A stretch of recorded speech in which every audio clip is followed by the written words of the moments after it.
She published her only novel 16 days before she died. The world called it a masterpiece. She never knew. By the end of this video, you'll understand why Sylvia Plath wasn't just a poet. She was a mirror, and the world wasn't ready to look into it.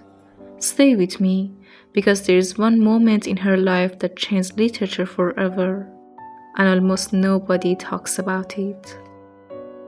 Boston, 1932. A girl is born who will read before she can walk. By age 8, she publishes her first poem in a newspaper. By 17, she wins a national award. Sylvia Plath wasn't talented, she was terrifying. But here's what the textbooks never tell you. Every achievement came wrapped in a darkness she couldn't name. The same brain that wrote lines of breathtaking beauty was also waging a war against itself. She wins a scholarship to Smith College. She gets an internship at Mademoiselle magazine in New York, the most glamorous thing a young writer could dream of. She is 20 years old, in the city, at the top of the world. And then she falls apart, completely. She returns home.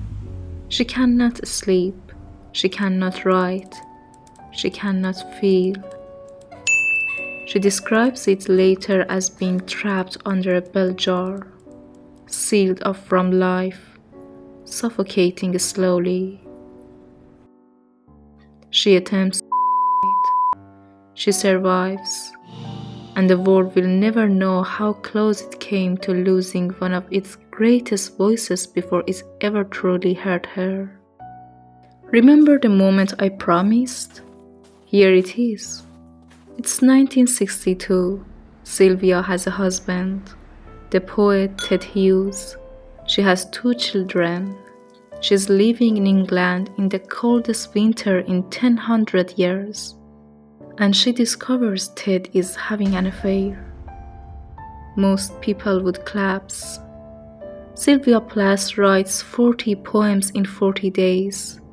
40. Poems so raw, so precise, so devastating that literary scholars still argue whether they are the greatest poems written in the English language in the 20th century. She turned her worst moment into her greatest art. She named the collection Ariel. She would never see it published. Sylvia Plath wrote in a style called Confessional poetry, a movement that broke every rule of the time. Poetry wasn't supposed to be personal. It wasn't supposed to talk about women's body, mental illness, rage, or desire. She didn't care. She wrote about electroconvulsive therapy like it was a war. She wrote about her own father's death with anger so precise it felt like surgery. And that is why she still matters in 2026. Because the things she wasn't allowed to feel are the things we're still learning to talk about. Depression, identity, the impossible pressure on women to be everything. She was 60 years ahead of every conversation we are having today. Now I want to hear from you. Drop a comment below, tell me which line from Sylvia Plath has stayed with you. Or if you've never read her, tell me which part of her story hit you the hardest. Every week I read the top comments out loud in the next video and name the person. And the next literary figure we cover? That's decided by whoever gets the most like in the comments. So drop your vote. Who should literary lane cover next? Sylvia Plath burned too bright and too fast. But what about the man who some say extinguished her flame? In the next video, I'm going into the darkest and most controversial story in literary history, the man who controlled her legacy. edited her words, and locked away her from diary. Watch it now.